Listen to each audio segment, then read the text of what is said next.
ഹരേ കൃഷ്ണ 2025 ഗുരുവായൂർ ഉത്സവം ഇപ്പോൾ നടന്നുകൊണ്ടിരിക്കുകയാണ്. ഭഗവാന്റെ പള്ളിവേട്ടയും ആറാട്ടും 18-19 ദിവസങ്ങളിലായിട്ടുണ്ട്. എല്ലാ ഭക്തജനങ്ങളും പങ്കെടുക്കുക. എല്ലാവർക്കും ഗുരുവായൂരപ്പൻ്റെയും രാധാറാണിയുടെ അനുഗ്രഹം ഉണ്ടാവട്ടെ. സർവം ശ്രീ രാധാകൃഷ്ണ. ഹരേ കൃഷ്ണ.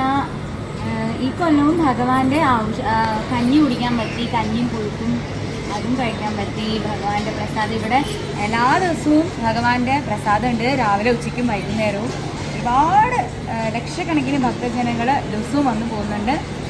ഗുരുവായൂരപ്പൻ്റെ ഈ ഉത്സവം എന്ന് പറയുന്നത് ഇപ്പോൾ ഒരു മഹാസംഭവമാക്കി എല്ലാവരും മാറ്റുന്നുണ്ട്. എല്ലാം ഗുരുവായൂരപ്പൻ്റെ അനുഗ്രഹം. എല്ലാവർക്കും ഭഗവാന്റെയും രാധാറാണിയുടെ അനുഗ്രഹം ഉണ്ടാവട്ടെ. ഈ ഒരു വൃന്ദാവന സ്റ്റേജ് കാണുമ്പോൾ സത്യം പറഞ്ഞാൽ നമ്മളവിടെ നിന്ന് നൃത്തം ചെയ്യുമ്പോൾ ശരിക്കും എനിക്ക് ഗുരുവായൂരമ്പലം ഒക്കെ മാറിയിട്ട് അവിടെ ആ വൃന്ദാവനം വരും. എന്നിട്ട് അവിടെ നമ്മളെല്ലാവരും കളിക്കുന്നവരെല്ലാം ഗോപികമാരാവും.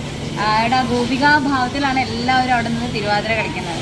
അപ്പോൾ ശരിക്കും പറഞ്ഞാൽ അങ്ങനെ ഒരു സംഭവം, അതായത് ഗുരുവായൂർ അമ്പലത്തിൽ എല്ലാ സ്ത്രീകൾക്കും വേണ്ടിയിട്ട് തിരുവാതിര കളിക്കുക, ഒരു സ്റ്റേജ് ഇത്രയും രാവിലെ മുതൽ വൈകുന്നേരം വരെ കൊടുക്കുക എന്ന് പറയുമ്പോൾ തന്നെ ഗുരുവായൂരപ്പൻ എന്തായാലും ശ്രീലകത്തായിരിക്കില്ല.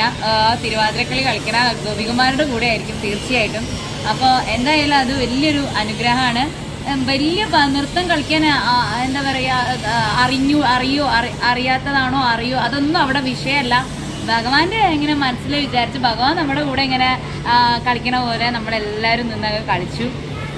ഇനി എന്താ പ്രത്യേകത എന്ന് വെച്ചാൽ ഞങ്ങളുടെ തിരുവാതിര എന്ന് പറഞ്ഞാൽ ഞങ്ങൾ 10 പേരും ഓരോ 10 ഡിസ്ട്രിക്റ്റിൽ നിന്നുള്ളവരായിരുന്നു. അതായത് ചിലർ ആലുവയിൽ നിന്ന്, ട്രിവാൻഡ്രത്ത് നിന്ന്, ഇപ്പോൾ മലപ്പുറത്ത് നിന്ന്, പിന്നെ കോഴിക്കോട് നിന്ന്, അങ്ങനെ പല സ്ഥലത്ത്, പാലക്കാട് നിന്ന്, അങ്ങനെ പല സ്ഥലത്തു നിന്നാണ് ഞങ്ങളെല്ലാവരും കൂടെ ഓൺലൈനിലാണ് പഠിച്ചത്. ആകെ 1 പ്രാവശ്യമോ 2 പ്രാവശ്യമൊക്കെ ഞങ്ങൾക്ക് ഒരുമിച്ച് നിന്നിട്ട് കളിക്കാനും പറ്റിയിട്ടുള്ളൂ. അപ്പോൾ അതും നടക്കും എന്നുവെച്ചാൽ അങ്ങനെ കുറേ ആളുകളെ കൂട്ടിയിട്ട് എനിക്ക് പല സ്ഥലത്തു നിന്നുള്ള ഗോപികമാരെ പങ്കെടുപ്പിച്ചുകൊണ്ട് എനിക്ക് തിരുവാതിരക്കളി ഇവിടെ ഇതാക്കുന്ന വെച്ചാൽ എല്ലാത്തിനും നന്ദി രാജേശ്വരി ചേച്ചിക്ക്. ചേച്ചിയാണ് ഇതിനുള്ള എല്ലാ അറേഞ്ച്മെൻറ്റ്സും ചെയ്തിരുന്നത്. പിന്നെ എൻ്റെ കൂടെ കളിച്ച എല്ലാ ഗോപികമാർക്കും, പിന്നെ ഇവിടെ എല്ലാ ഈ ഉത്സവത്തിൻ്റെ ഭാഗമായിട്ട് തിരുവാതിരക്കളി കളിച്ച എല്ലാ ഗോപികമാർക്കും ഭഗവാന് എല്ലാ അനുഗ്രഹങ്ങളും ഉണ്ട്.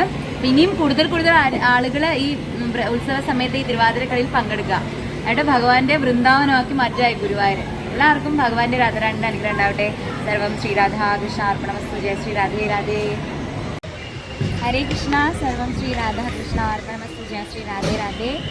ഇന്ന് ഗുരുവായൂർ അമ്പലത്തിൽ ഉത്സവത്തിൻ്റെ ഭാഗമായിട്ട് വൃന്ദാവനം എന്ന് പറഞ്ഞിട്ട് അറേഞ്ച് ചെയ്തിട്ടുള്ള സ്റ്റേജിൽ നൃത്തം, അതായത് തിരുവാതിരക്കളി കൂട്ടുകാരിമാരുടെ കൂടെ ചെയ്യാനുള്ള ഭാഗ്യം ലഭിച്ചു. ഗുരുവായൂരപ്പനും ഗുരുവായൂർ അമ്പലത്തിലെ എല്ലാ ഇതിൻ്റെ ഭാരവാഹികൾക്കും എല്ലാം നന്ദി പറയുന്നു. നമ്മുടെ ഗോപികോപന്മാരും ശ്രദ്ധിക്കുക, ഉത്സവത്തിൻ്റെ ഭാഗമായിട്ട് ഇങ്ങനൊരു സ്റ്റേജ് ഉണ്ടാവും.